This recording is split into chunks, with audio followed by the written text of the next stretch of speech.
Aceh Bucu adalah mie yang rasanya benar-benar jauh berbeda dengan mie yang dijual di tempat lain. Mie Aceh ini pada awalnya dibuka di Bucu, Kecamatan Sakti, Kabupaten Pidi, Aceh.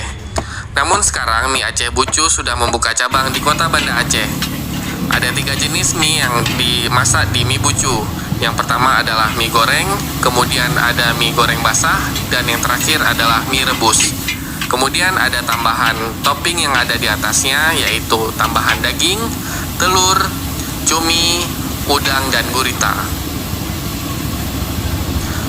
Untuk cabang barunya yang ada di Kota Banda Aceh terletak di Kedai Kopi Kaya Raya yang ada di Jalan Syah Kuala, Lam Dingin, Kota Banda Aceh.